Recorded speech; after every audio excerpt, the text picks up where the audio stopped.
नमस्कार, public news देख रहे हैं आप।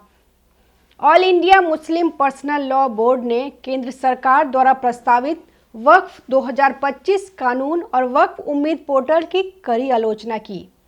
बोर्ड के प्रमुख मौलाना खालिद सैफुल्लाह रहमानी ने एक प्रेस नोट जारी कर कहा है कि यह पहल अवैध है और अदालत की अवमानना है। वहीं दिल्ली के शहादरा में गुरुद्वारे पर दिल्ली वक्फ बोर्ड के दावे का मामला सुप्रीम कोर्ट ने खारिज कर दिया। इसके बारे में हम आपको आगे बताएंगे। खालिद सैफुल्लाह रहमानी का कहना है कि ऐसे समय में जब वक्फ संशोधन अधिनियम 2025 को चुनौती देने वाली याचिकाएं सुप्रीम कोर्ट में विचाराधीन है, ऐसा कदम अदालत की अवमानना के समान है। दावा किया गया है कि उम्मीद पोर्टल अधिनियम की सिफारिशों पर आधारित है। All India Muslim personal law board के अध्यक्ष मौलाना खालिद सैफुल्लाह रहमानी ने कहा, वक्फ अधिनियम 2025 अभी सुप्रीम कोर्ट में विचाराधीन है। अधिकांश मुस्लिम संगठनों ने इसे खारिज कर दिया है। विपक्षी दलों, मानवाधिकार संगठनों के साथ साथ सिख, ईसाई और अन्य अल्पसंख्यक समुदायों ने भी इसे अस्वीकार बताया है। यह दुर्भाग्यपूर्ण है कि इसके बावजूद सरकार वक्फ संपत्तियों के पंजीकरण को अनिवार्य बनाने के लिए 6 जून से वक्फ उम्मीद पोर्टल शुरू कर रही है। यह पूरी तरह से अवैध है और अदालत की अवमानना है। बोर्ड ने राज्य वक्फ बोर्डों के अलावा आम मुस्लिम नागरिकों से अपील की है कि वे अदालत का फैसला आने तक इस पोर्टल पर वक्फ संपत्तियों को पंजीकृत न करें।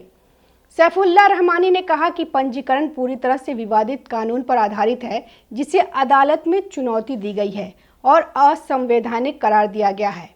इसलिए मुस्लिम पर्सनल लॉ बोर्ड इसका कड़ा विरोध करता है। हम जल्द ही सरकार के इस कदम के खिलाफ सर्वोच्च न्यायालय का दरवाजा खटखटाएंगे। वहीं दिल्ली के शहादरा में गुरुद्वारे पर दिल्ली वक्फ बोर्ड के दावे का मामला सुप्रीम कोर्ट ने खारिज कर दिया। यह घटना दिल्ली के शहादरा इलाके की है। वहां एक गुरुद्वारा बना हुआ है, जिसे लेकर दिल्ली वक्फ बोर्ड ने दावा किया था कि वह जमीन वक्फ बोर्ड की है। उन्होंने इस जमीन के लिए गुरुद्वारे से 10 लाख रुपए की मांग भी की थी, लेकिन सुप्रीम कोर्ट ने वक्फ बोर्ड की यह याचिका खारिज कर दी। कोर्ट ने कहा कि यह जगह साल 1947 से गुरुद्वारे के रूप में इस्तेमाल हो रही है और वक्फ बोर्ड यह साबित नहीं कर पाया कि यह जमीन उनकी है। इसलिए कोर्ट ने गुरुद्वारों को सही ठहराया और वक्फ बोर्ड का दावा खारिज कर दिया। आपको खुद ही उस दावे को छोड़ देना चाहिए। जस्टिस संजय करोल की अध्यक्षता वाली बेंच में जस्टिस सतीश चंद्र शर्मा ने टिप्पणी करते हुए कहा कि आप जिस जगह पर दावे की बात कर रहे हैं वहां पहले से गुरुद्वारा है, वह भी आज़ादी से पहले का। आपको खुद ही उस दावे को छोड़ देना चाहिए। यह मामला सुप्रीम कोर्ट के जज जस्टिस संजय करोल और जस्टिस सतीश चंद्र शर्मा की बेंच के सामने आया। सुनवाई के दौरान जस्टिस शर्मा ने कहा कि आज़ादी से पहले से यहाँ गुरुद्वारा बना हुआ है और वहाँ धार्मिक कार्य हो रहा है। उन्होंने कहा कि अगर एक बार गुरुद्वारा बन गया है तो उसे वैसे ही चलने देना चाहिए।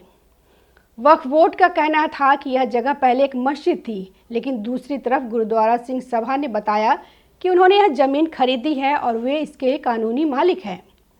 वहीं याचिकाकर्ता की ओर से वरिष्ठ वकील संजय घोष ने तर्क देते हुए कहा कि मेरे दावों पर निचली अदालतों ने माना है कि वहां मस्जिद थी, हालांकि अब वहां एक तरह का गुरुद्वारा है। इस पर जस्टिस शर्मा ने कहा कि किसी तरह का गुरुद्वारा नहीं, बल्कि उस गुरुद्वारे में लोग पूजा पाठ करते हैं। फिलहाल सुप्रीम कोर्ट ने याचिका को खारिज कर दिया।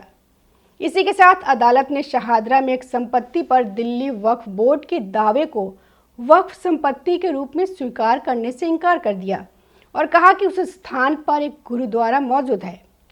अदालत वक्फ बोर्ड द्वारा 2010 के दिल्ली हाईकोर्ट के आदेश को चुनौती देने वाली याचिका पर सुनवाई कर रही थी, जिसके तहत संपत्ति पर दावा करने वाले वक्फ बोर्ड के मुकदमे को खारिज कर दिया गया।